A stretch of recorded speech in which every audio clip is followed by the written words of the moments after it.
नमस्कार बच्चों, कैसे हैं आप सब। मैं उम्मीद कर रही हूँ कि आप अपने अपने घरों में स्वस्थ सुरक्षित और खुश हैं। देखिए बच्चों, हम पढ़ रहे हैं हमारा एकादश पाठ का 11वां पाठ श्रावणी आकृति। श्रावणी आकृति यानी सावन के आने पर।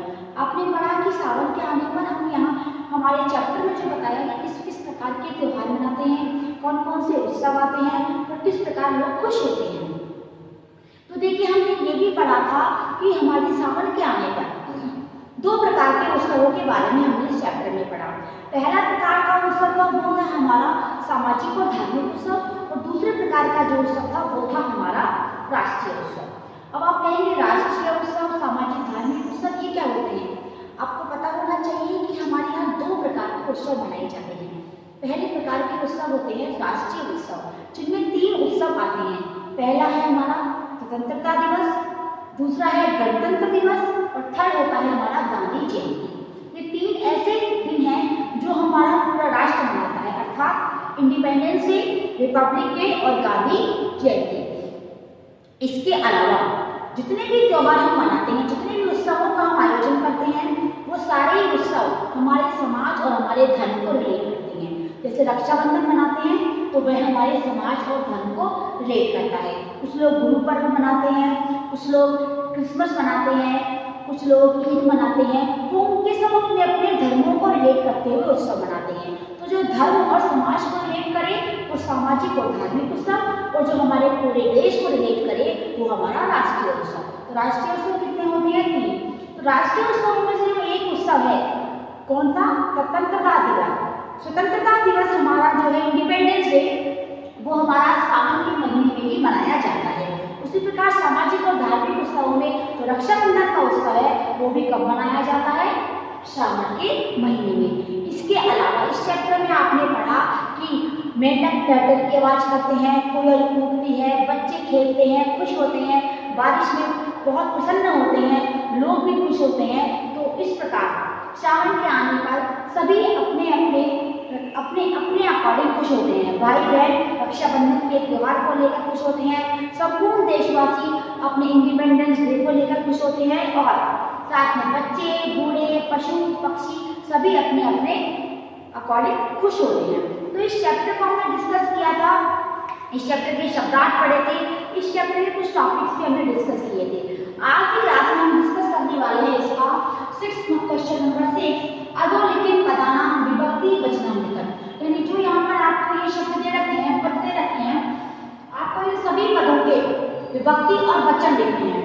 तो स्टार्ट करें। देखिए, पहला है हमारा मेघा। आपको ये बता देती हूँ कि हम सब के सब जितने भी हम करेंगे वो हम सारे के सारे अकारांत करेंगे, और अकारांत की 7 विभक्तियां तीनों ही लिंगों में मैंने आपको क्लियर करवा दी है। तो मैं उम्मीद कर रही हूँ कि आपको जैसे जैसे मैं करवाऊंगी समझ में आता जाएगा। तो देखिए, पहला है हमारा मेघा। अब देखिए, जब भी आप किसी भी शब्द की विभक्ति और वचन पता लगाना चाहें, आपको उसका मूल शब्द पता होना चाहिए। अब मेघा का मूल शब्द क्या है? मेघ। क्या है मेघा का मूल शब्द? मेघ। मेघ अर्थात बादल। मेघ क्या है? अकारांत। मैंने बता दिया आपको अकारांत शब्द होंगे। देखिए, मेघ है, मेघ थे, मेघा। कब आता है मेघा? प्रथमा विभक्ति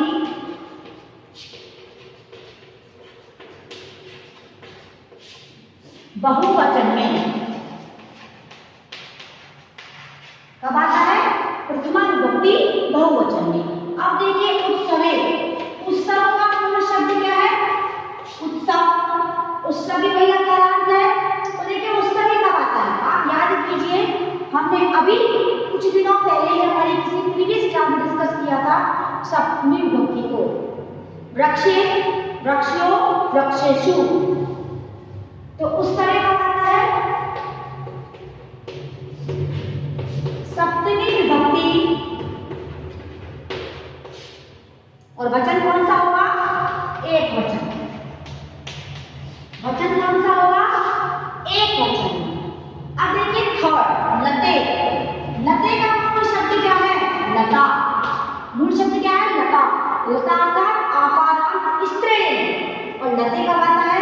लता, लते, लता, लता, लते, लता। 2 बार लते आता है। तो देखिए, प्रथमा में भी आता है और द्वितीया में भी आता है। हम दोनों लिखेंगे।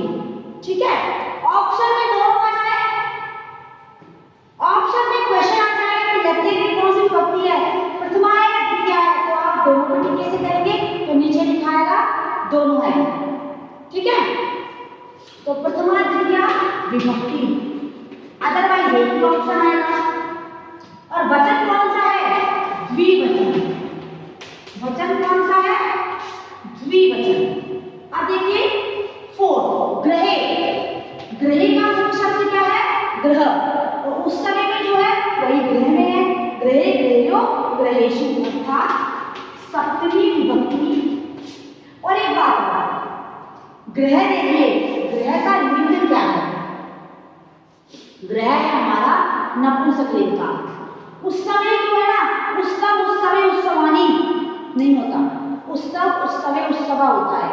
तो यहाँ पर कौन सी विभक्ति आएगी? ग्रह में सप्तमी बहुवचन नहीं आएगा। ग्रहम ग्रहे ग्रहाणी, ग्रहम ग्रहे ग्रहाणी, उससे यही प्रथमा और द्वितीया।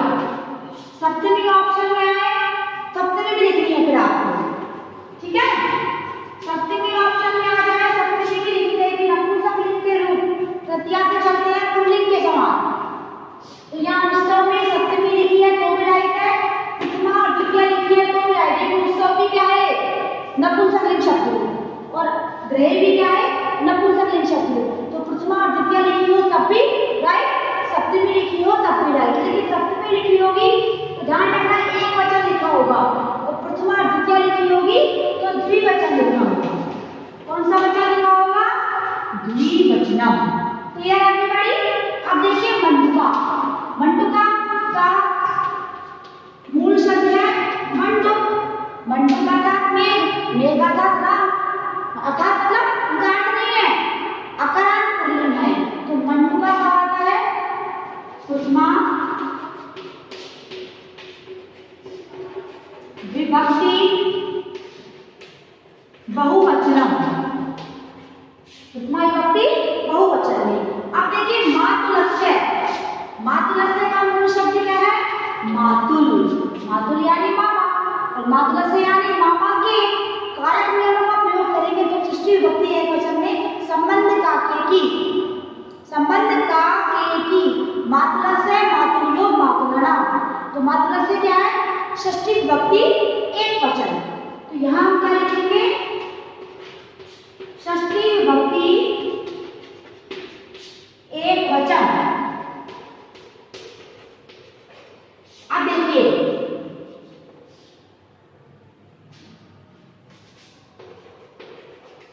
जो हमने यहाँ पर डिस्कस किया है, आज ही आपको क्लियर हो गया होगा। मैंने आपको बताया कि उस समय और ग्रह दोनों अगर आप नपुंसकलिंग में लेंगे तो आपके रूप बनेंगे कौन से? प्रथमा द्वितीया के एक बहुवचन, द्विवचन सॉरी। और यदि आप लेंगे इसको पुल्लिंग में तो सप्तमी का एक वचन, लेकिन यदि आप इसको नपुंसकलिंग में भी लेंगे तो भी प्रथमा और द्वितीया के साथ साथ तृतीया से वैसे ही सभी रूप समान चलते हैं, पुल्लिंग के समान। अब देखिए इसका नेक्स्ट क्वेश्चन करते हैं। देखिए बच्चों नेक्स्ट क्वेश्चन है हमारा स्थूल पदई प्रश्न निर्माण करो। अब यहाँ स्थूल पद यानी मोटा पद तो लिखना है, हमें करेगा रेखांकित करने की मदद। तो मेगा वर्षा के लिखा हुआ है, यहाँ हम रेखांकित भी लिख सकते हैं। आप रेखांकित पदई प्रश्न निर्माण करो। क्वेश्चन लिखा है स्थूल पदई प्रश्न निर्माण करो। तब देखिए प्रश्न निर्माण करने के लिए कुछ चीजें आपको याद रखनी है, कौन कौन सी वो मैं यहाँ लिख देती हूँ, क्लियर कर देती हूँ। सबसे पहले आपको किम के शब्द रूप याद करने होंगे। किम के शब्द रूप पुल्लिंग में भी चलते हैं, स्त्रीलिंग में भी चलते हैं, और नपुंसकलिंग में भी चलते हैं। अब देखिए जब आप किसी भी शब्द से कुछ निर्माण करेंगे तो आप हमेशा याद रखिए कि आपको ये पता होना चाहिए कि वो जो शब्द है कुछ निर्माण करने वाला, वो शब्द का लिंग कौन सा है। जब आप पता कर लेंगे कि उस शब्द का लिंग कौन सा है तो आप उसकी विभक्ति और वचन फाइंड आउट करेंगे। उसके बाद उस शब्द की विभक्ति, वचन और लिंग के आधार पर आप उसी विभक्ति, उसी वचन और उसी लिंग का किनका शब्द रूप उस जगह फिट कर देंगे। फिट मतलब उसको हटाकर उसकी जगह रिप्लेस करना है। तब आप समझ जाएंगे कि ये जो शब्द आपने लिखा है वो बिल्कुल सही है। अब किनके शब्द रूप आपको सबको पता है कि मैंने बार बार बताया है। स्त्रीलिंग पुल्लिंग तो आपको सारे याद करने होंगे जो आपके कोर्स में है, लेकिन नपुंसकलिंग की प्रथमा और द्वितीय विभक्ति अलग होती है सभी नपुंसकलिंग के शब्द पुल्लिंग के समान चलते हैं, चाहे अकारांत हो, चाहे विकारांत हो, चाहे उकारांत हो, चाहे कोई सा भी सर्वनाम शब्द रूप हो, यानी संज्ञा के शब्द रूप हो या सर्वनाम के शब्द रूप हो, सभी के सभी तृतीया से चलते हैं पुल्लिंग के समान। तो ये बात क्लियर है आपको, ये दो बातें क्लियर करनी है। पहली कि आपको पता होना चाहिए कि जिस शब्द से आप प्रश्न निर्माण करने वाले हैं, चाहे वो रेखांकित लिखा हो चाहे स्थूल लिखा हो, बात कोई बात नहीं। रेखांकित होगा तो अंडरलाइन वर्ड होगा, स्थूल होगा थोड़ा मोटा मोटा दिखाई देगा, अलग से दिखाई देगा, अलग से आप पहचान पाएंगे। तो उस शब्द का लिंग विभक्ति वचन आपको पता होगा तो आपके उनका वही लिंग वही विभक्ति वही वचन उस शब्द की जगह लगा देंगे, पहली बात। दूसरी बात आपको ये पता होना चाहिए कि तृतीया से सारे शब्द रूप नपुंसकलिंग के पुल्लिंग के समान चलते हैं। दोनों बातें क्लियर हो गई। अब देखिए हम यहाँ मेघा वर्षंती का बनाने वाले हैं क्वेश्चन। तो देखिए मेघा अंडरलाइन शब्द है, मेघा का मूल शब्द क्या है? मेघ। क्या मूल शब्द है? मेघ। मेघ से मेघा कब बनता है? अकारांत के रूप में बनाइए, मेघ है, मेघे, मेघा कब बनता है? प्रथमा विभक्ति बहुवचन में, किसमें? पुल्लिंग में। प्रथमा विभक्ति बहुवचन में पुल्लिंग में बनता है मेघा। तो इसकी जगह किम का पुल्लिंग का प्रथमा विभक्ति एकवचन क्या होता है? के। और साथ में लिख देंगे हम वर्षंती। अब सबसे बड़ी बात याद करने वाली, ध्यान रखने वाली कि ये आपका एक शब्द वाक्य था, लेकिन ये आपका एक प्रश्न है। तो प्रश्न में क्या लगता है?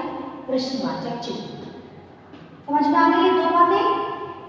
लिंग विभक्ति वचन पता होगा तो उसी लिंग विभक्ति वचन का किम का रूप लगा देंगे उस स्थान पर, बाकी जो सेंटेंस है एडिटिव लिख देंगे और लास्ट में लगाएंगे प्रश्नवाचक चिन्ह, क्योंकि हम क्या बना रहे हैं? प्रश्न निर्माण। क्लियर? अब देखिए इसका सेकंड क्वेश्चन देखते हैं। सेकंड स्टेटमेंट क्या है? जना नंदनती। अब आप इस बात को ध्यान रखिए बच्चों कि आपके साथ अभी ये सब कुछ पुल्लिंग का चलेगा, अभी तो पुल्लिंग के ही बना रहे हैं हम, क्यों? क्योंकि आपके बुक में इतना लिखा हुआ है, इतना है। लेकिन समझने वाली बात याद रखना कि लिंग विभक्ति वचन आपको तीनों की याद रखनी है, ठीक है? अब देखिए जना अंडरलाइन है, जना का मूल शब्द है जन। जन से जना कब बना? प्रथमा बहुवचन में। तो प्रथमा बहुवचन पुल्लिंग का रूप क्या है? के। साथ में लगाया क्वेश्चन मार्क। अब आता है हमारा थर्ड। थर्ड देखिए श्रावणी मयूरा नृत्यंती। अब देखिए मयूरा लगाई है, श्रावणी नृत्यंती लिख दीजिए।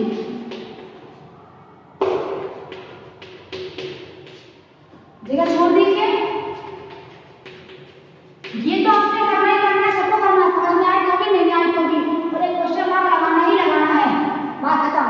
अब इस मयूरा की जगह आपको किम का रूप लिखना है, तो मयूरा का मूल शब्द क्या है? मयूर।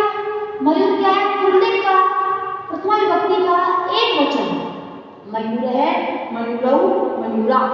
तो किम के कानी नपुंसकलिंग, का के का स्त्रीलिंग और का काउ और के पुल्लिंग। तो पुल्लिंग में क्या बनता है? के। तो हम यहाँ क्या लिखेंगे? के। अब देखिए इसका फोर्थ भ्राता है अंडरलाइन। रक्षाबंधन उत्सवे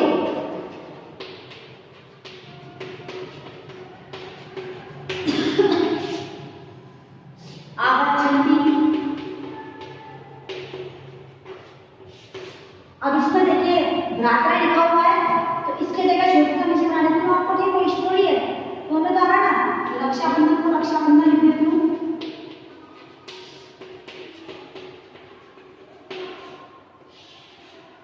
और आगच्छन्ति का आगच्छन्ति लिख देती हूँ। कोई कुछ नहीं करना, और साथ में प्रश्नवाचक लगा देती हूँ। अब ये भ्राता की जगह क्या लिखना है? के। क्योंकि भ्राता क्या है? भ्रातृ। मूल शब्द है ऋकारांत पुल्लिंग का एक वचन है, उसमें क्या होता है? भ्रातृ। तो ऋकारांत का मतलब नहीं है, पुल्लिंग है ना, तो पुल्लिंग का एक वचन। क्योंकि संज्ञा शब्द तो अकारांत प्रकारांत उकारांत चलते हैं, लेकिन सर्वनाम शब्द अकारांत प्रकारांत नहीं चलते। किनके रूप? एतत् के रूप, तत् के रूप, अस्मत् के रूप, युष्मत् के रूप, ये सभी के लिए समान रूप से काम आते हैं। अब देखिए फिफ्थ है हमारा बालिका मातृगृह, मातृगृहे गृहं गच्छन्ति, अंडरलाइन किया, इसको वैसे भी उतार दो। मातृगृहे गच्छन्ति और ये लगा दिया प्रश्नवाचक चिन्ह। अब बालिका क्या है? बालक मूल शब्द है, प्रथमा विभक्ति एक बहुवचन, तो हम यहाँ पे लगाएंगे के।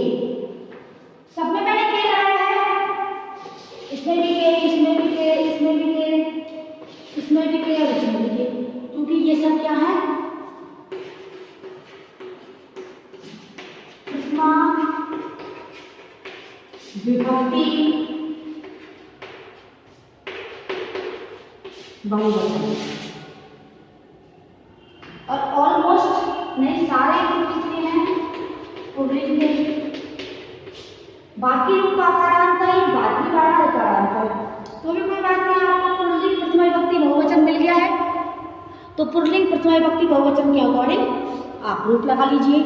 तो आज की क्लास में मैंने जो आपको ये प्रश्न निर्माण क्लियर करवाया है, ये प्रश्न निर्माण आपको अच्छे से क्लियर होना चाहिए। कैसे बनाया है, क्यों बनाया है, ये भी मैंने आपको समझा दिया है। तो मैं उम्मीद कर रही हूँ कि आपको ये पूरा वीडियो, ये पूरी क्लास बहुत अच्छे समझ में आ गई होगी, क्योंकि संस्कृत में आपको एक एक चीज ध्यान से सुननी है, समझनी है, तभी आपको समझ आएगा। आप इसको देखें, इससे पहले वाले क्वेश्चन को देखें, ताकि आपको चीजें अच्छे से समझ में आ जाए। आज की क्लास में इतना ही। Thank you, have a nice day बच्चों। आप इसका रिवीजन करेंगे, इसको रिवाइज करेंगे बहुत अच्छे से। Okay, thank you.